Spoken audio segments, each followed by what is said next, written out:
just roll out of bed, literally, so forgive my voice. Yeah, I was just gonna introduce myself real quick and then answer the questions and then talk a little bit about something that I think is important. A little bit about me. I'm a musician, songwriter, singer, producer, visual artist, like painting and drawing. I do a lot of photography and a little bit of modeling for like freelance people. Finally, I come around, move like it's almost over. Head to my mouth as I swallow harder, and I'm feeling like I'm 10 feet off the ground.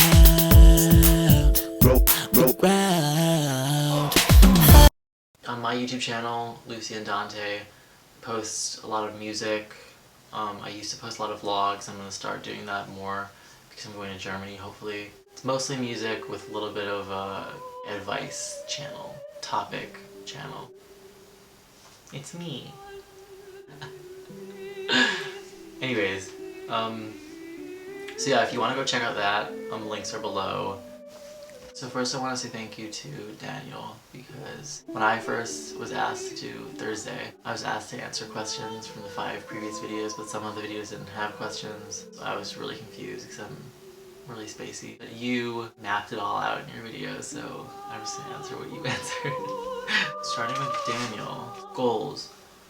I think my biggest goal, well, to be happy obviously, but I guess my biggest goal is to make a living off of my music.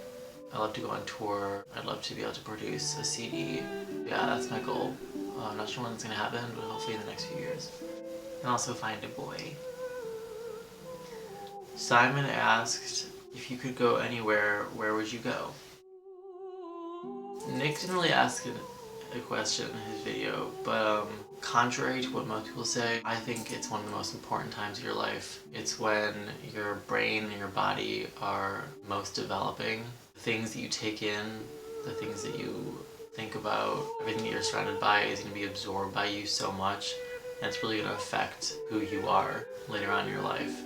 Getting amazing grades and everything might not be that important, although it is if you want to go to a really good college. But I guess cultivating a healthy, wholesome mind in high school, staying away from a lot of drama, a lot of unnecessary media, I think that's really, really important. Krishna. Awkward question, not because of the question, but because I don't wear underwear. Denied. I think it's like a waste of fabric. So yeah, I don't wear underwear except for in the winter when I'm really cold. Nico. Shoe size. When I was in like 8th and 9th grade, I used to buy really big shoes. I don't know why. So I was buying like 11 and a half shoes. Now I buy like 9 and a half. So yeah, I guess I'm a 9 and a half, 10 right now. Weird. Chrissy. I love your video. It was so sweet. It's very true, very relevant to how I'm feeling right now. Yesterday and today I felt really, really good. And I think it's because I recorded this video so many times. Because like, you've been talking about being happy, and like in another one of my takes I was talking about Simon's thing. But yeah, I've just been able to vent a lot, and it's not going to end up being in the video because it didn't upload, but yeah, it's making me happy. Right on, Chrissy. Russ, you have amazing eyes. If you could guest host on a show, where would it be? There is this one kid who's a YouTuber. He's from Australia and he lives in New York. I started watching him like 4 days ago, and he's like so cute. He's really awkward and really funny, kind of quirky.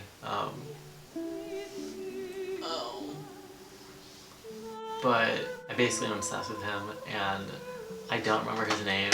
Whoops. And he's adorable. So if I could guest host on anything, I would guest host on his channel. Not like record a video on his channel, but just be there next to him.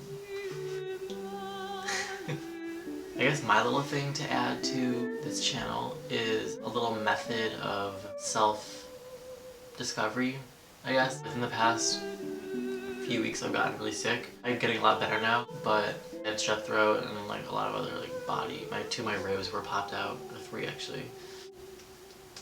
Yeah, so I kind of came up with this self-discovery, self-reflection method that really helps me know my place.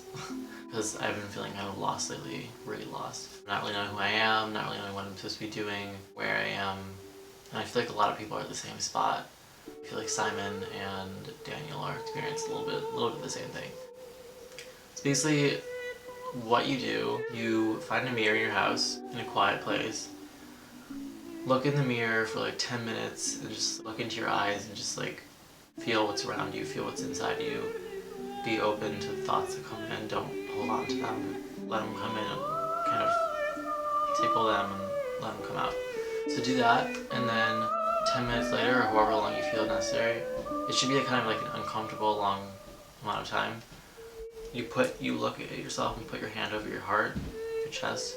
See your hand over your chest in the mirror. Notice any change in how you feel. Notice any change in your thoughts. Really focus on the image in the mirror and notice the difference between that person and your physical being. Notice if you like when your hand is on your chest in the mirror. Not visually like, oh, that looks good, but notice how you react to having your hand over your heart in the mirror. And then you can take it off and put it back on and just see the different emotions that come to you. Basically what this does is it lets you kind of discover a separation between who you are and who you want to be, or who you are and who you want to be.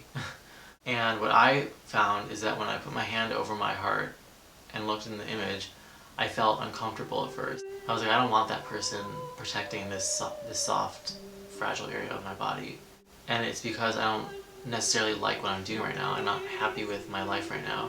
I'm bored, I'm kind of lonely, I'm kind of lost.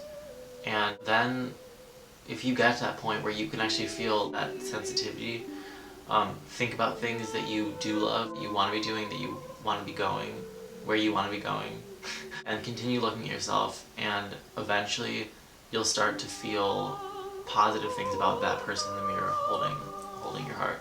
It'll start to feel more comfortable and more safe because the things that you're thinking about are the things that you should be doing, and now that you're acknowledging them and you're thinking about ways to actually accomplish them, that person is becoming more of an ideal protector for yourself, I guess. And the reason why this is because I think we're constantly bombarded with external realities, I guess, and especially social networking, Facebook, Instagram, Twitter, YouTube.